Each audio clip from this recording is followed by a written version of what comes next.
एक बार की बात है। एक युवा लड़का एक बार एक बौद्ध भिक्षु के पास पहुंचा।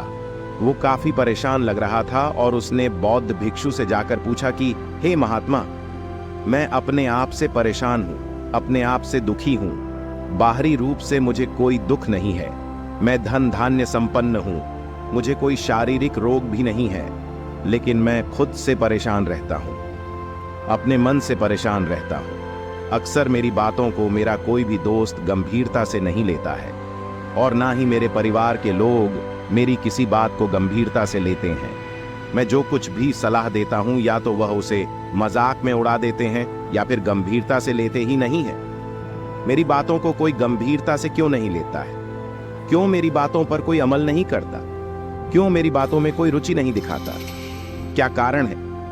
कृपया मुझे बताने का कष्ट करें और मेरे मन के इस दुख को दूर करें। यह सुनकर बौद्ध भिक्षु ने कहा कि आज सुबह मैं चालित ध्यान करके वापस आ रहा था। रास्ते में कुछ कौवे कांव कांव कर रहे थे और वहीं पर जब मैं चलता हुआ कुछ दूर आया तो मुझे एक मोर की मधुर आवाज सुनाई दी। ये सुनकर अचानक मेरे मन में ख्याल आया कि कौवे कितना कांव कांव करते हैं, कितना बोलते रहते हैं, लेकिन कोई भी प्राणी कौवे की आवाज को पसंद नहीं करता। मोर हमेशा सही परिस्थिति के हिसाब से बोलता है। जब भी बारिश होने वाली होती है और बादल गरजते हैं और बारिश के होने की आशंका होती है, ऐसे में मोर अपनी मधुर आवाज में गाता है, जो सभी को प्रिय होता है, सभी को अच्छा लगता है। ऐसे ही अगर इंसान सही परिस्थिति के हिसाब से सही शब्द बोले, सही वाणी बोले, तो वही वाणी दूसरों के लिए संगीत हो जाती है, संगीत बन जाती है और दूसरे लोग तुमसे सम्मोहित हो जाते हैं और वहीं पर तुम्हें सब लोग गंभीरता से लेने लगते हैं। और दूसरी तरफ अगर तुम यूं ही बेफिजूल ऐसे ही बोलते रहते हो, बिना किसी बात के बोले चले जाते हो, तो फिर तुम्हें कोई गंभीरता से नहीं लेता। तुम उस कौवे की भांति हो जाते हो जिसकी वाणी कोई पसंद नहीं करता और बाद में तुम्हें दुख होता है कि तुम्हें कोई गंभीरता से क्यों नहीं लेता। इसीलिए अपने शब्दों को बेहद बुद्धिमानी के साथ इस्तेमाल करना सीखो। अगर तुम नहीं सीखोगे तो समाज में तुम्हें कोई सम्मान या कोई गंभीरता से नहीं लेगा। ये सुनकर वो युवा लड़का बोला कि हे महात्मा, मैं जानता हूं कि मैं ज्यादा बोलने की बीमारी से ग्रस्त हूं। मुझे इतना नहीं बोलना चाहिए, लेकिन मैं अपने आप पर काबू नहीं रख पाता और ना ही मैं इतना बुद्धिमान हूं कि मैं अपने शब्दों को नाप तोल कर बोल सकूं। मैं तो किसी से बात करते वक्त इतना सोचता भी नहीं कि मुझे अपने शब्द किस तरह इस्तेमाल करने हैं।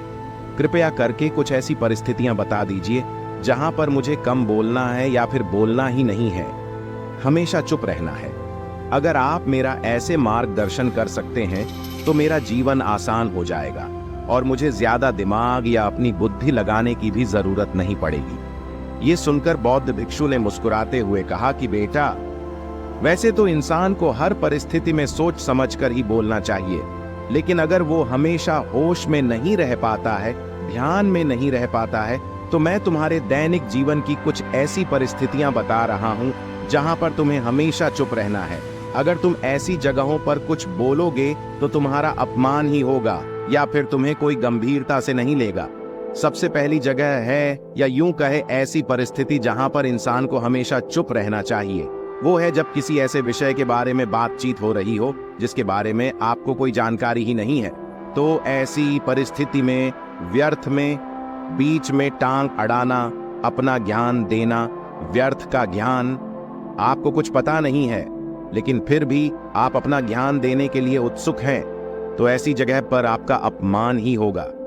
जरा तुम खुद सोचो, जब कोई बीमार आदमी अपनी बीमारी के बारे में चर्चा कर रहा हो और आपको उस बीमारी के बारे में कोई भी ज्ञान नहीं है, लेकिन फिर भी आप व्यर्थ में, बेकार में उसे ऐसी ऐसी औषधियां बता रहे हैं जिनका उसकी बीमारी से कोई तालमेल ही नहीं है, तो ऐसे में आप अपनी प्रतिष्ठा अपने हाथों से खो रहे होते हैं और आपको पता ही नहीं होता। ऐसी परिस्थिति में आदमी को हमेशा सुनना चाहिए। ध्यान से सुनना भी एक कला होती है। अगर आप सुनने का दिखावा करेंगे तो कहीं ना कहीं सामने वाले आदमी को ये एहसास हो जाता है कि ये मेरी बात पूरे ध्यान से नहीं सुन रहा है। इसीलिए जब आपको किसी विषय के बारे में पूरी तरह से जानकारी ना हो तो वहां पर केवल अपने कान लगाना ही ज्यादा महत्वपूर्ण होता है, ज्यादा जरूरी होता है। आप उस इंसान की बातें ध्यान से सुन सकते हैं और इसी बीच आप दोनों के बीच एक संबंध पैदा होगा और वह संबंध सच्चा होगा, क्योंकि आपने उसके बात को बड़े ही ध्यान से सुना है और इस बात का पता सामने वाले को भी होता है। तो हम बिना कुछ बोले सिर्फ सुनने मात्र से किसी को अपना दोस्त बना सकते हैं, अपना मित्र बना सकते हैं। इस बात को हमेशा ध्यान में रखना। दूसरी जगह जहां इंसान को हमेशा चुप रहना चाहिए वो है खाना खाते वक्त। खाना खाते वक्त इंसान को हमेशा चुप रहकर खाना चाहिए, मौन रहकर खाना चाहिए। महात्मा बुद्ध और उनके भिक्षु हमेशा चुप रहकर भोजन करते हैं, शांत भाव से भोजन करते हैं, परिपूर्ण होकर भोजन करते हैं, पूरी तरह से करते हैं, एक एक टुकड़े का स्वाद लेकर भोजन करते हैं। और ऐसा भोजन जब आपके शरीर में पहुंचता है तो वो आपके अंग अंग तक ऊर्जा पहुंचाता है।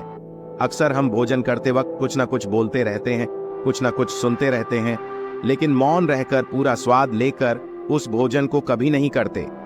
हम उस भोजन को करते वक्त आधे अधूरे ही रहते हैं और इसीलिए हमारा शरीर रोगों से ग्रस्त हो जाता है। जरा तुम खुद सोचो, बौद्ध भिक्षु हमेशा भिक्षा लेकर भोजन करता है और भिक्षा भी कितनी बिल्कुल मामूली सी, और वो भी एक वक्त की।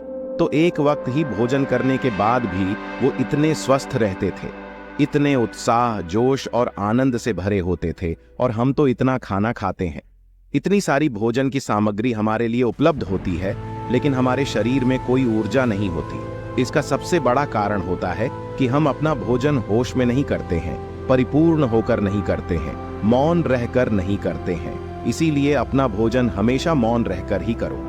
तीसरी जगह जहां पर अगर आपने चुप रहना सीख लिया तो इसका मतलब ये है कि आपने अपने ऊपर विजय हासिल कर ली।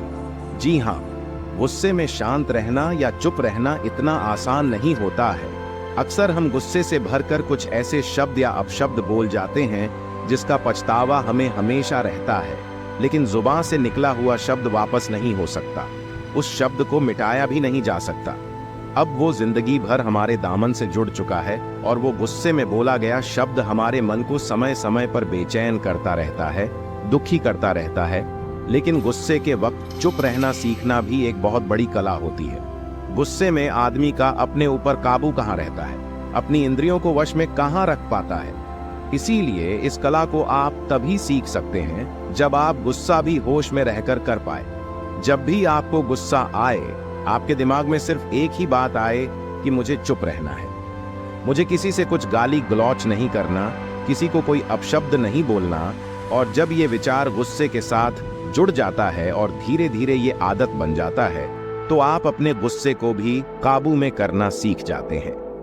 जब भी कभी गुस्सा आए तो किसी को कुछ बोलने की बजाय कुछ शारीरिक व्यायाम करना शुरू कर दो। उछलना, भागना, दौड़ना, जिम करना, कुछ भी आप ऐसा व्यायाम कर सकते हो जिसमें आपका शरीर थक जाए। आप पाएंगे कि जब आपका शरीर थक जाता है तो आपका मन भी शांत हो जाता है। आपने उस गुस्से को एक सकारात्मक रूप दे दिया। और यही बुद्धिमान व्यक्ति की पहचान होती है, जो दूसरों के तानों से भी अपना घर बना लेता है, अपनी कामयाबी के रास्ते निकाल लेता है। वही सच में बुद्धिमान आदमी है जो जहर को भी दवा बनाकर इस्तेमाल करना सीख जाए। वही असली बुद्धिमान होता है। चौथी जगह जहां आप चुप रहेंगे तो आपके लिए वही सबसे ज्यादा बेहतर होगा, वही आपको सम्मान दिलाएगा। चौथी जगह है जब चार लोग आपस में बैठकर बातें कर रहे हो, कोई बैठक कर रहे हो, तो वहां पर जब चार लोग बात कर रहे होते हैं तो चारों लोग एक साथ तो बात कर नहीं सकते। एक बार में एक व्यक्ति बोलेगा और तीन सुनेंगे, तभी वो बैठक कामयाब हो पाएगी, तभी वो चर्चा सही रूप में आगे बढ़ पाएगी। लेकिन अगर कोई आदमी ऐसा बैठा हुआ है जो बीच में ही दूसरे की बात काट कर अपनी बात को ऊपर रखना चाहता है, तो ऐसे में वो चर्चा या वो बैठक आपको कहीं नहीं पहुंचाएगी और चारों लोगों के बीच आप सबसे मूर्ख कहलाओगे। अगर आपको अपनी बात कहनी है तो सामने वाले को अपनी बात पूरा करने दो, उसके बाद अपने विचार रखो। यही एक भद्र पुरुष या फिर कहीं अच्छे आदमी की पहचान होती है। और आखिरी जगह, अगर हमारे माता पिता हमें कुछ कह देते हैं, हमारे बड़े बुजुर्ग हमें किसी बात पर डांट देते हैं या हमें थप्पड़ भी मार देते हैं, तो ऐसी जगहों पे आपका चुप रहना ही उनके प्रति सम्मान दिखाएगा, उनके प्रति आदर का भाव व्यक्त होगा। अगर आप उनके सामने उनका विरोध कर देते हैं, उनका प्रतिरोध कर देते हैं, तो वो गुस्सा तो थोड़ी देर बाद शांत हो जाएगा, लेकिन वो कही गई बात, वो विरोध किया हुआ शब्द या फिर कुछ भी उल्टा सीधा कहना हमेशा आपके मन को सताएगा और आपके माता पिता को हमेशा यही लगेगा कि आज ये हमारी इज्जत नहीं करता, आज ये हमारी बात नहीं मानता, क्योंकि ये कमाने लग गया है, ये बड़ा आदमी बन गया है, ऐसी ऐसी बातें उठेंगी, ऐसे ऐसे तंज कसे जाएंगे। इसीलिए ऐसी जगह पे आप मौन रहिए, चुप रहिए, कुछ मत बोलिए, अपने गुस्से को अपने अंदर ही पी लीजिए, कुछ व्यायाम कर लीजिए, भाग लीजिए, दौड़ लीजिए, आपका मन अपने आप शांत हो जाएगा। आखिर में बौद्ध भिक्षु ने अपनी बात को खत्म करते हुए कहा कि कम शब्दों में अपनी भावनाओं को उतारना सीखो। शब्द हथियार की तरह होते हैं, बोलो तो होश में बोलो, ध्यान में बोलो, जीवन शैली ऐसी बना लो कि आप जब भी बोलो पूरे होश में रहकर बोलो, पूरे आनंद के साथ बोलो, पूरे प्रेम के साथ बोलो। ऐसी वाणी बोलो जो दूसरे के दिल को ठंडक पहुंचाती हो, दूसरे के मन को भी शांत कर देती हो, और वो तभी संभव है जब आप प्रतिपल होश में रहकर बोले।